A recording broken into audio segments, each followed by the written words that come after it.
बाप और दादा के साकार माध्यम। दादी गुलजार जी। दादी गुलजार जी के चौथे पुण्य स्मृति दिवस पर दादी जी को हम सब भाई बहनों की ओर से सत सत नमन, श्रद्धा सुमन। दादी जी हम भाई बहनों के लिए बाबा के ज्ञान की गहराइयों में जाकर उसमें से ऐसे मक्खन निकालकर और उस ज्ञान को सहज बनाकर हम भाई बहनों के आगे ऐसे परोसती थी जैसे एक माँ अपने बच्चे को उसका मनपसंद भोजन परोसती है और साथ में यह शुभ भावना, शुभ कामना भी करती है कि मेरा बच्चा शक्तिशाली बने, स्वस्थ बने, बुद्धिमान बने। ऐसे ही दादी जी भी हम भाई बहनों को बाबा के ज्ञान की गहराइयों में जाकर उसे ऐसी सहज रीति समझाती थी कि हमें स्वतः और सहज वो धारण हो जाए और हम उसके अनुसार संकल्प, बोल और कर्म करने लगे। ऐसे ही दादी जी जब किसी से मिलते थे तो बार बार कहते थे, शिव बाबा याद है? तो बाबा की याद में दादी स्वयं तो रहती थी और औरों को भी शिव बाबा की याद दिलाती थी। दादी कहती थी कि कई भाई बहन कहते हैं योग लगाने का समय नहीं मिलता, योग नहीं लगता। उन भाई बहनों के लिए दादी जी ने बहुत सहज और सरल युक्ति बताई। तो दादी जी से सुनते हैं योग लगाने की सहज युक्ति। कई भाई बहनें हमको क्वेश्चन पूछते हैं जब मिलते हैं ना, कहते हैं बहन जी हम बहुत कोशिश करते हैं कि हमारा टाइम ही नहीं मिलता। टाइम की बड़ी प्रॉब्लम है, काम ही ऐसा है। हम उनसे पूछते हैं, एक बात बताए हमने पहले भी, तो आप सारे दिन में पानी पीते हो? कितने बारी पीते हो? 7-8 बारी तो पीते होंगे। और वो टाइम तो निकालते हो ना। कोई भी कड़ा डिक्टेटर होगा तो भी आपको पानी पीने की मना नहीं करेंगे, हक है हमारा। अच्छा, पानी पीते हो, उसमें 1 मिनट लगता है? गिलास उठाएंगे, साफ करेंगे, पानी डालेंगे, पिएंगे। और पीने की तो आपको आदत है, मुख में ही जाएगा, नाक में थोड़ी रखेंगे। अभी वो टाइम तो मिलता है, उस टाइम में क्यों नहीं आप अपना चेक करो और चेंज कर लो। अगर मानो वेस्ट थॉट्स है तो चेक किया और चेंज कर लो। वेस्ट के बजाय बेस्ट थॉट्स जो है, शुभ संकल्प, मनन, वो शुरू कर दो। इसमें टाइम क्या लगता है? मानो अभी मेरे को व्यर्थ संकल्प चल रहा है, मैं उसको ख़त्म करके बेस्ट संकल्प करने चाहती हूँ, कितना टाइम लगेगा? कहने में भी ज़्यादा टाइम लगा। तो बाबा ने देखो कितनी विद्या। और दूसरा हमने कहा, जब खाना हम खाते हैं उस टाइम तो अकेला ही खाएंगे ना, कोई कभी पार्टी की वो बात दूसरी है, लेकिन 3 बारी तो खाते हो, 4 बारी खाते हो। और खाने में तो 15-20 मिनट लग ही जाता है। उस समय सिर्फ बातें नहीं करो। अगर खाने का 4 टाइम भी आप 15-15 मिनट अपने पुरुषार्थ करो, मनसा सेवा करो, आपका 1 घंटा तो हो ही जाएगा। जो पर्सनल समय हमारा है, जिसको कोई नहीं रोक सकता। चलो नीचे ऊपर हो सकता है, 2 बजे का 4 बजे खाओ, ये हो सकता है। लेकिन खाएंगे तो सही ना। तो अपने पुरुषार्थ की अगर लगन है,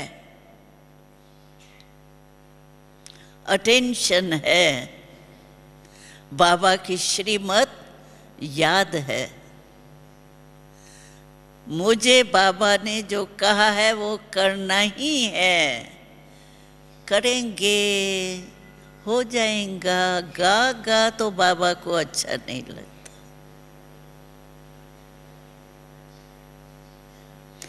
करना ही है। बाबा ने लास्ट मुरली में कहा, जब आप चाहते नहीं हो बॉडी कॉन्शियस होना, फिर भी बॉडी कॉन्शियस हो जाते हो, तो कमी क्या है? कमी बाबा ने कहा संकल्प करते हो, चेकिंग करते हो, लेकिन दृढ़ता की कमी है। और सफलता की चाबी जो है वो दृढ़ता है। अच्छा, तो दादी जी ने हम भाई बहनों को ऐसी सहज और सरल विधि बताई कि कोई भी भाई बहन यदि स्मृति में रख ले कि मुझे पानी पीते समय बाबा को याद करना है, भोजन करते समय बाबा को याद करना है, एक दो से मिलते समय पूछना है शिव बाबा याद है, तो स्वतः स्वयं को भी याद रहेगी और औरों को भी हम याद दिलाने के निमित्त बन सकेंगे। तो विशेष दादी जी ने यही अटेंशन दिलाया कि दृढ़ता की चाबी यदि हमारे पास है तो स्वतः और सहज बाबा को याद कर सकेंगे। हम किसी को भी याद किसी कारणवश करते हैं। यदि कोई हमें दुख देता है तो हम उसे याद करते हैं। यदि कोई हमें कुछ प्राप्ति कराता है तो हम उसे याद करते हैं। बाबा से हमें प्राप्तियां होती हैं। उन प्राप्तियों की यदि विस्मृति हो जाती है तो हम बाबा को भी भूल जाते हैं। यदि बाबा को निरंतर याद करना है, निरंतर याद करने के लिए बाबा से जो प्राप्तियां होती हैं, उन प्राप्तियों को स्मृति में रखना, उनका यूज करना, उनका जितना यूज करेंगे तो हमें स्वतः सहज यह याद रहेगा कि बाबा ने हमारे जीवन को कितना परिवर्तित कर दिया।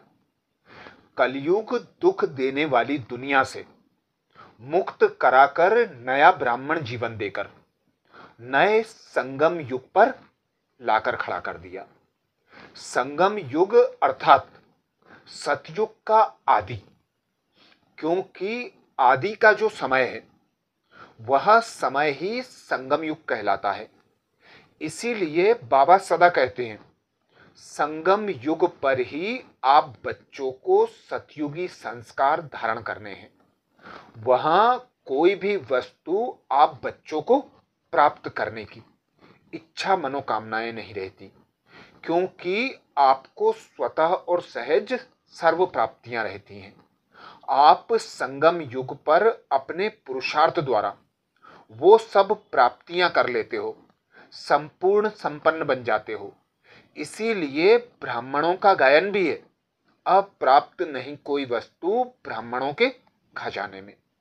तो सर्व प्राप्तियों से संपन्न बनने के लिए निरंतर बाबा को याद करना पड़े। जितना बाबा को याद करेंगे उतना बाबा से सर्व शक्तियों की, गुणों की, ज्ञान खजानों की प्राप्ति भी होती रहेगी। बाबा याद और साथ रहेगा तो हर विघ्न, हर परिस्थितियों पर स्वतः और सहज विजय भी प्राप्त करते रहेंगे। तो विशेष बाबा को याद करना, बाबा से सर्व खजाने प्राप्त करना, उसके लिए दृढ़ता की चाबी लगा लो। स्मृति को पक्का कर लो कि मुझे निरंतर बाबा को याद करना ही है।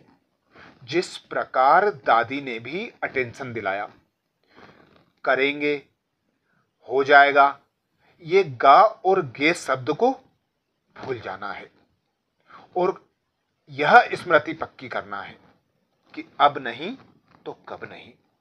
यह अंतिम समय है, अंतिम पुरुषार्थ का समय है। जैसा कि गायन भी है, अंतमति सोगति। तो अंतिम समय पर हमारी अंतिम मति यही हो, एक बाबा की याद हो, एक बाबा का साथ हो, एक बाबा की श्रीमत अनुसार संकल्प बोल कर्म हो। अच्छा, तो सभी भाई बहनों को जो भी ये समस्याएं बाबा के समक्ष रखते हैं कि योग लगाने का समय नहीं मिलता, हमारा योग नहीं लगता, वे भाई बहन वरिष्ठ भाई बहनों के क्लासों के अनुभव युक्त उनके विचार सुनकर स्वयं के पुरुषार्थ को सहज बना सकते हैं, योग युक्त स्थिति में स्थित रह सकते हैं। तो ऐसे ही और विशेष भाई बहनों के अनुभव जानने के लिए बाबा के चैनल को सब्सक्राइब करें। और जो भी भाई बहन कहते हैं कि हमारा योग नहीं लगता, हमें बाबा को याद करने का समय नहीं मिलता, उन भाई बहनों को ये क्लास शेयर करने की सेवा जरूर करें। अच्छा, ओम शांति।